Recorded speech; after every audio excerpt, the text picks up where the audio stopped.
The speech teacher James Winans famously said, "A speech is not an essay on its hind legs."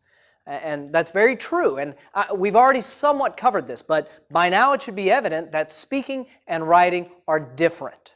At a very deep level, they are different. So writing is a visual event, or tactile in the case of Braille, right? You see writing. That's how you're perceiving it. That's how your brain is receiving the information. It's visual. Now, in speaking, it's an oral event. It comes out here, goes in here. And so we're dealing with mouths and ears, not eyes, in speech.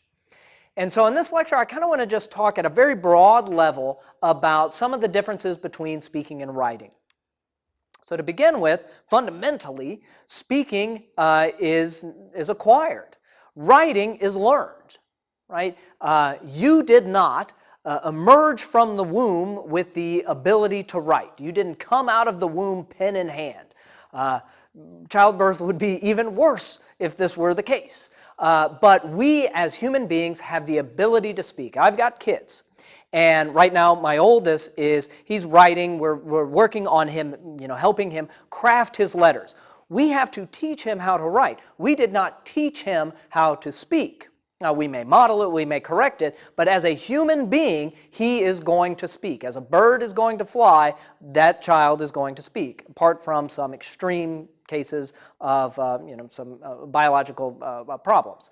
But he is going to speak. He's got the capacity for speech. And we see this. You can look at linguists like Steven Pinker and the language instinct. They talk about how over years of evolution, we have developed language. It is biological. We are going to communicate, and spoken language is one of the chief ways that we're going to do that. That explains illiteracy, right? Writing has to be learned. There are lots of places where people just they haven't gotten that yet. They don't know writing. But we don't have that sort of widespread lack of speech ability. It is what we are as humans.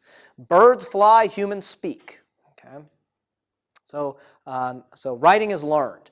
Writing emerged later, right? Writing is a human invention.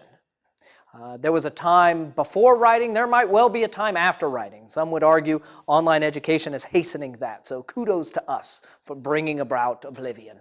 But we know writing systems first emerged in Sumer probably about 6,000 years ago. But this writing thing is a creation. It's not something that was biologically guaranteed. As a consequence of this, writing is not ubiquitous. So there are probably about 7,000 languages in existence today. Over half of those 7,000 languages are unwritten. There are all sorts of writing systems that have no way of engaging in writing. There's all sorts of communication language systems that have no writing. So these are deep issues, and some of these historical changes are taken up in the seminal work by Walter Ong in his Orality and Literacy. And what he looks at, and it's really interesting, is how cultures change as they move from primarily oral to sort of a mixed oral and written mode of communication. Now, Ong, as a thinker, was influenced by the famous media critic Marshall McLuhan, who famously said, "The medium is the message." Very true. When we stand up to present in front of an audience, the medium is speech. The medium is speech. And that is a fundamental, important thing to understand when it comes to preparing speeches and delivering speeches.